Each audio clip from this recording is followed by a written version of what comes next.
بسم الله الرحمن الرحيم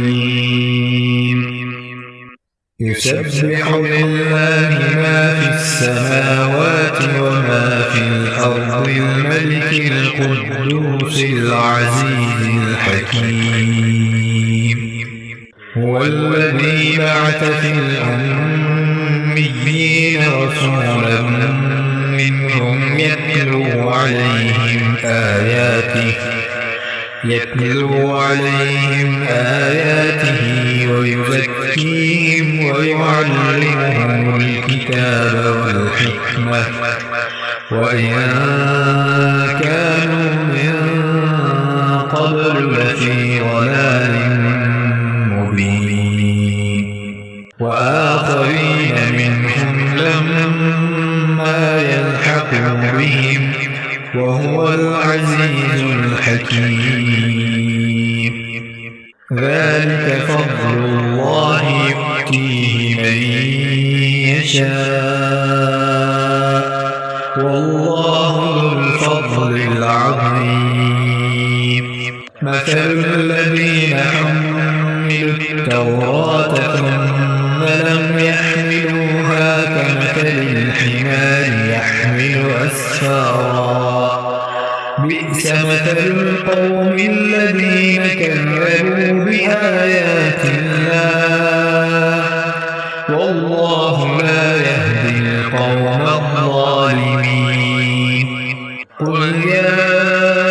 أيها الذين هادوا إن زعمتم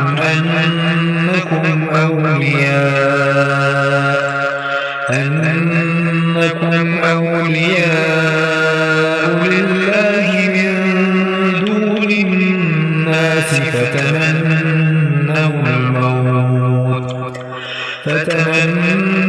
الموت إن كنتم صادقين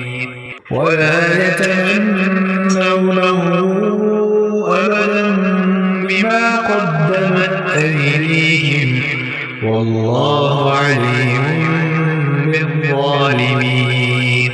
قل إن الموت الذي تفرون منه فإنه ملاقيكم ثم تردون إلى عالم الغيب والشهادة فينبئكم بما كنتم تعملون يا أيها الذين آمنوا إذا نودي للصلاة من يوم الجمعة فاسعوا إلى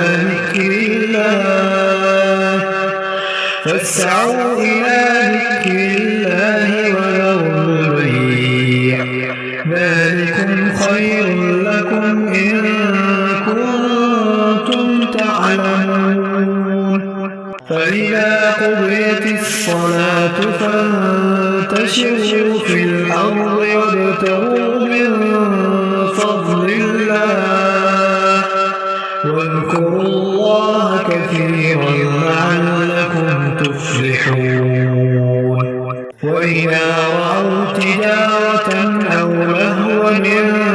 انفضوا إليها وتركوك قائما قل ما عند الله خير من اللهو ومن التجارة والله خير الرازقين